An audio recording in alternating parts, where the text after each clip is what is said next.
জীবন আবার মুখরিত হবে বাংলা সাহিত্যের রসে, মায়ের ভাষা লিখব মোরা নতুন যৌবন রসে। এই স্লোগানে আজ শুক্রবার বিকাল ৩টায় পথিক নিউজ কার্যালয়ে অনুষ্ঠিত হলো পথিক সাহিত্য আসর। প্রভাষক রাবেয়া জাহান তিন্নির সভাপতিত্বে উক্ত অনুষ্ঠানে প্রধান অতিথি হিসেবে ছিলেন অধ্যাপক সুপানুল ইসলাম সুপান, অধ্যাপক Jasimuddin Bepari, ideal residential school and college Brahmanbaria. Pathik news সম্পাদক লিটন হুসাইন জিহাদ এর সঞ্চালনায় আরও উপস্থিত ছিলেন মোহাম্মদ হোসেন, জাহাঙ্গীর আলম, বিপ্লব, আবুল খায়ের লিচু, জাফরিন রুজি, মোহাম্মদ মনির হুসাইন, সুমাইয়া শিমু, মোহাম্মদ রফিকুল ইসলাম, পনি চৌধুরী, সুজন হাজারি, শাখাওয়াত হুসাইন শাহিন, মোহাম্মদ রাসেল ওয়াহিদ, সাথিয়া আক্তার, সৌরভ প্রমুখ। অধ্যাপক সুপানুল ইসলাম সুপান বলেন, সাহিত্য আসর হলো লেখক তৈরির আতুর ঘর। পথিক নিউজ এর এমন উদ্যোগ প্রশংসার দাবি রাখেন তিনি। তিনি বলেন, সামাজিক রিলেশন আমরা একসাথে রেজিস্ট্রেশন করতাম, অনেক সংগঠন করতাম এবং এত সুন্দর একটা অবস্থান থেকে আমরা বিচরণ করতে পারছি। আজকে এই জায়গায় দাঁড়াবার পিছনে স্মৃতিস্তবক, ওনার বড় বোন, ওনার মা, আমার খালাম্মা, এই সমাজে কিছু মানুষ থাকে যাদের কারণে সমাজে এখনো মানুষ বেঁচে থাকে আমাদের কাজ করে। আমার এই বোন স্মৃতিস্তবক উপস্থিত সকল, কারণ আমার সময়টা খুবই কম, আমি অনেক গুরুত্বপূর্ণ এক জায়গায় আমার থাকার কথা, তো সেখানে আমাকে প্রায় 18 থেকে 22 বার ফোন দিয়েছে, যারা আমি 22 বার ফোন দেওয়ার কথা। এই জায়গায় আমি খুব লজ্জা বোধ করতেছিলাম, তাদের শেষ করবো। রিটনকে কৃতজ্ঞতা জানাই, অভিনন্দন জানাই, ধন্যবাদ জানাই যে আজকের সুন্দর একটা আয়োজন আমাকে বলার সুযোগ করে দিয়েছে। আসলে আমি প্রায় সময় ব্রাহ্মণবাড়িয়ার বিভিন্ন সাহিত্য সাময়িক বা সাহিত্য সভাতে যাই, বক্তৃতা করে, আলোচনা করি। গত 1 সপ্তাহ আগে আমি আর আমার স্নেহের জসিম স্যার আমরা আরেকটা এরকম সাহিত্য আলোচনায় ছিলাম, যেখানে ব্রাহ্মণবাড়িয়ার একজন বিশিষ্ট সাহিত্যিক মানবর্ধন বাবু মানবর্ধন পাল ছিলেন। আমারও সেখানে আরেক ছাত্র মনির হোসেনের একটা অনুষ্ঠান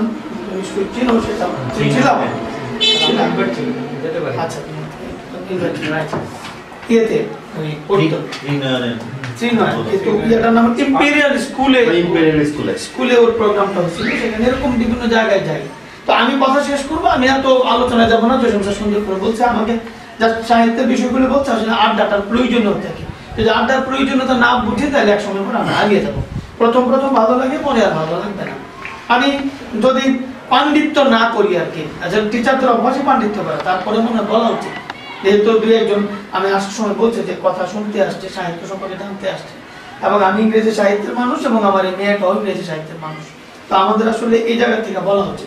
সে এখানে আমি যদি লক্ষ্য করি যে একটা ল্যাপটপ আছে, আমরা সবাই কিন্তু দেখতেছি ল্যাপটপ, কিন্তু আমি এখান থেকে যেমন দেখতেছি উনি ওখান থেকে এমন দেখতেছে না, উনি ওখান থেকে আমি দেখতেছি না, আমার উপাধ্যক্ষ মহোদয় এমন দেখতেছে না, আমার মসজিদে সবাই এখান থেকে দেখতেছে না, আমার ভাই এখান থেকে, যে যেখান থেকে ল্যাপটপ দেখতেছে ল্যাপটপ সেরকম।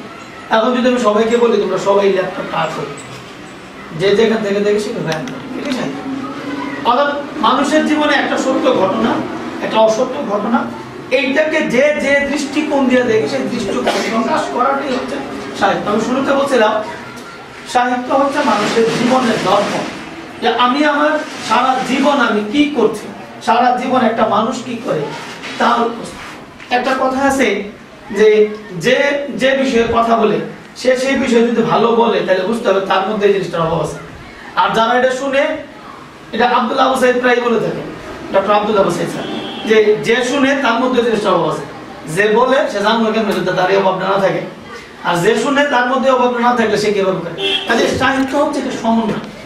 একটা গ্রামের মূর্খ লোক, একটা রিক্সা ড্রাইভার, সে লিখতে পারে না, কিন্তু তার অনুভূতি তো আছে।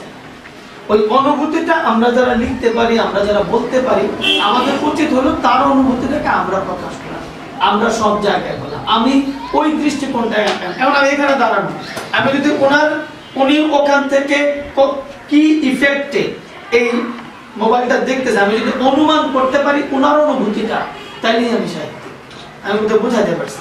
আমি আমার থেকে দেখতেছি, এটা সাহিত্য না, আমি ওনার ডাইমেনশনটা যদি বুঝতে পারি তাহলে সাহিত্য চর্চা হবে।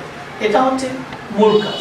একটা সাহিত্য যখন শেক্সপিয়ার লিখে গেছেন, শেক্সপিয়ার কিন্তু তার সারা জীবনে উনি যা অর্জন করছেন, সারা জীবনে যা করছেন। উপাধ্যক্ষ জসিমউদ্দিন ব্যাপারী বলেন, গ্রামে চাঁদা তুলে তুলে ফর্ম ফিল আপ করেছিল, সেই ছেলেটা সমস্ত পৃথিবীর একটা বিশ্ব অর্থনীতিতে পরিণত হয়েছে, বাংলাদেশ ব্যাংকের গভর্নর হয়েছে, এরকম মানুষের গল্প শুনি। আমি প্রত্যাশা করেছিলাম বারাক ওবামার গল্প শুনব, যে ছেলেটা এতিম, কেনিয়ার থেকে জীবন আর জীবিকার সন্ধানে আমেরিকার প্রথম রাত্রিতে সিঁড়ির নিচে তার গুম হয়েছিল, সেই বারাক ওবামার আত্মজীবনী শুনব। আমি আশা করেছিলাম হিলারি ক্লিন্টনের বাইলাইট শুনব। আমি প্রত্যাশা করেছিলাম, আমি বেনজির ভুট্টো বলছি, তার কথা শুনব। আমি প্রত্যাশা করেছিলাম নজরুল নার্গিসকে রেখে যে চিরকুট লেখে দিয়ে এসেছিল সেই চিরকুটের কথা শুনব। আমি প্রত্যাশা করেছিলাম রবীন্দ্রনাথ ঠাকুর বসে বসে দক্ষিণা খাওয়া খেতে খেতে যে কবিতা লিখেছিল সে কবিতার লাইন শুনব। আমি প্রত্যাশা করেছিলাম জীবনানন্দ দাশের মা কুসুম কুমারী দাসের কবিতার লাইন শুনব। আমি প্রত্যাশা করেছিলাম হুমায়ুন আহমেদ, হুমায়ুন আজাদের লেখা শুনব, হুমায়ুন আহমেদের হিমুর গল্প শুনব। আমার অনেক বেশি আশা ছিল কবি আল মাহমুদের কথা শুনব। আমি যখন বিশ্ববিদ্যালয়ের ছাত্র তখন কবি আল মাহমুদ সমাবর্তনে প্রধান অতিথি ছিলেন। কবি আল মাহমুদ বলেছিলেন, একটা পৃথিবী নষ্ট হয়ে গেছে, আর একটা পৃথিবী তৈরির জন্য দরকার সকালবেলা সূর্যের মতো বয়স, আর সেই বয়স এখন তোমাদের। সেই আল মাহমুদের কথা শুনবো। আমি নওগাঁড়ের ব্রাহ্মণবাড়িয়ার কবি মাহফুজুল্লাহর কথা শুনবো। আমি পূর্ব এলাকার কবি সানাউল হকের কথা শুনবো। অদ্বৈত মল্ল বর্মনের কথা শুনবো, যে অদ্বৈত তিতাস পাড়ের এই জেলেদের জীবন আর চরিত্রকে কি সুন্দর করে উপস্থাপন করেছে। এই অদ্বৈত মল্ল বর্মনের তিতাস একটি নদীর নাম, এই পৃথিবীর অনেক পাশে অনুষ্ঠিত হয়েছে। আমি প্রত্যাশা করেছিলাম তিতাস আর মেঘনার দুঃখী মানুষের গল্প শুনবো। আমি প্রত্যাশা করেছিলাম উস্তাদ আলাউদ্দিন খাঁ, আয়াত আলী খাঁ, ব্যারিস্টার এরসুল, ধীরেন্দ্রনাথ দত্তের কথা শুনবো। আমি প্রত্যাশা করছিলাম শেক্সপিয়ারের কথা শুনবো, যে শেক্সপিয়ার রাতের অন্ধকারে আলোতে হেঁটে হেঁটে কবিতা লিখতেন আর বলতেন এই শহরটাকে আমি বড় বেশি ভালোবাসি।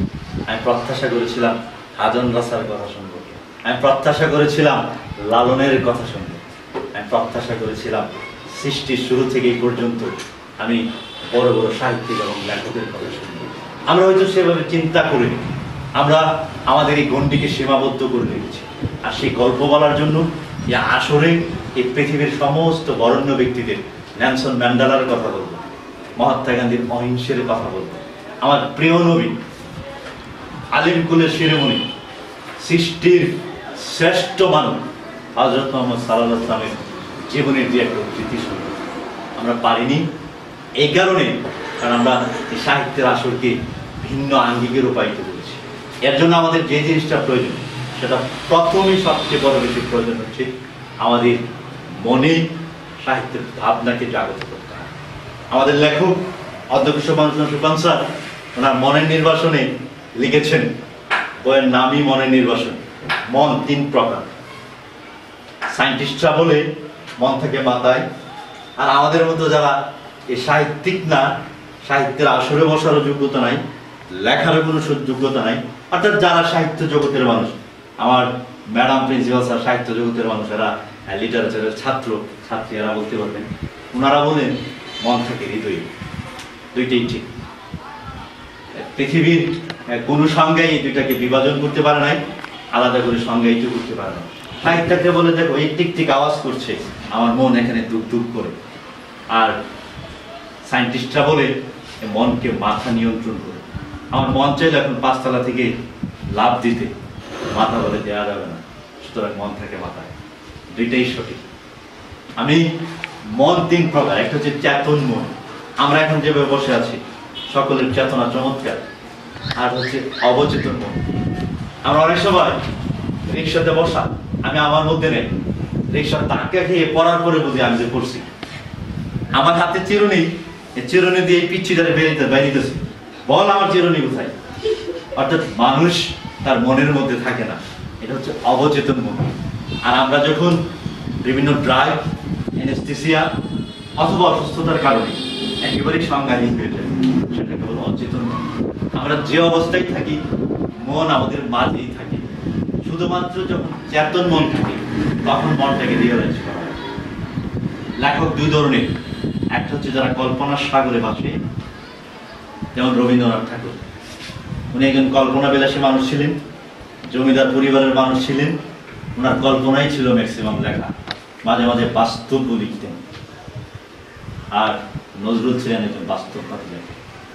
যারা বাস্তববাদী লেখক তাদের জীবনটা উঠে আসে ব্যর্থতা থেকে, পাবনা থেকে, ধাক্কা খেতে খেতে, অপবাদ, লাঞ্ছনা, বেদনা, পরাজিত হওয়ার বেদনা, পরীক্ষায় অকৃতকার্য হওয়ার বেদনা, চাকরি না পাওয়ার হতাশা, প্রিয় মানুষের সাথে পরবর্তী জীবনকে কাটাতে না পারার নিদারুণ যন্ত্রণা, এই সকল কারণে কেউ কেউ কবি হয়। কখনো কখনো আগুনের হাওয়া অথবা হিমের হাওয়া দুলতে দুলতে অথবা তিতাস নদীর নৌকায় ঘুরতে ঘুরতে তার প্রিয় মানুষের কথা কল্পনা করে দুটো চারটি লাইন লিখতে পারে তার জীবনের বাস্তব অভিজ্ঞতা থেকে। এবং লেখক হওয়ার জন্য খুব বেশি পড়াশোনার দরকার নেই, যদি হইতো তাহলে নজরুল লিখতে পারতাম। আমরা তো নজরুলের শিক্ষাগত যোগ্যতা সম্পর্কে নিশ্চয়ই জানি। নজরুলের কবিতা নিয়ে ঢাকা বিশ্ববিদ্যালয়ে রিসার্চ করি, নজরুল গবেষণা ইনস্টিটিউট হয়েছে। নজরুল তার জীবনের কথাগুলো শুধু লিখেছেন। নজরুল নার্গিসকে লিখেছিলেন, প্রিয় আমি চলে গেলাম, তবে তোমার কাছে প্রশ্ন রেখে গেলাম, তুমি নিজের সাথে নিজের বিচার করো। কয় ফোঁটা রক্তে এক ফোঁটা অস্ত্র হয় তুমি জানো না, এমন শত শত হাজার হাজার ফোঁটা অস্ত্র আমি জড়িয়েছি তোমার। অনেক ফোঁটা রক্তে এক ফোঁটা অস্ত্র হয়, এমন অনেক অস্ত্র জড়িয়েছি আমি তোমার। নজরুল লিখে গিয়েছিলেন নার্গিস, সেই স্মৃতি বিস্মৃত কুমিল্লা।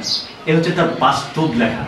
আপনি যেখানে ধাক্কা খান, আপনার ঘর, আপনার সংসার, আপনার কর্মস্থল, আপনার সমাজ, আপনার সংস্কৃতি, যেমন উনি একজন পুর খাওয়া মানুষ।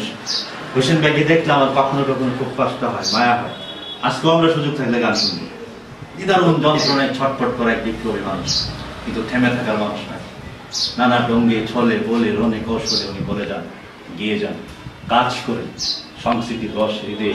আমার বোন সময় আসেমো আস্তে আস্তে আদরের দুলালের সাথে রিক্সা ড্রাইভার মেয়েকে তুলনা করেছেন। এই যে ভাবনা, বাস্তব, দেখে লেখা, দেখলাম লিখলাম। মার্টিন লুথার কিং একটা স্বপ্ন দেখেছিলেন আজকে 50 বছর আগে, আই হ্যাভ এ ড্রিম। পৃথিবীর ইতিহাসে এখন ছিল শ্রেষ্ঠ বক্তৃতা। বঙ্গবন্ধু মুজিব তার বক্তৃতার মধ্যে একটি মাত্র লাইন উচ্চারণ করেছিলেন, আমাদের মুক্তির সংগ্রাম, স্বাধীনতার সংগ্রাম। পৃথিবী যতদিন থাকবে ওই মার্টিন লুথার কিং এর কথা, বঙ্গবন্ধু মুজিবের কথা, অহিংসা পরম ধর্ম মহাত্মা গান্ধীর কথা, মাদার তেরেসার কথা, নাইটিঙ্গেল ফ্লোরেন্সের কথা যুগে যুগেই ইতিহাসের পাতায় লেখা থাকে। মানুষ এখন এত ব্যস্ত, রবীন্দ্রনাথ ঠাকুরের সময় এত মিডিয়া ছিল না, নজরুলের সময় এই প্রতীক টিভি আর এত এত ইলেকট্রনিক্স বা প্রিন্ট মিডিয়া ছিল না। তারা কিন্তু আমাদের প্রজন্মের কাছে আসছে শুধুমাত্র লেখনী শক্তি। তারা পৃথিবীতে একটাই পথ আছে, এক প্রজন্ম থেকে আরেক প্রজন্মের কাছে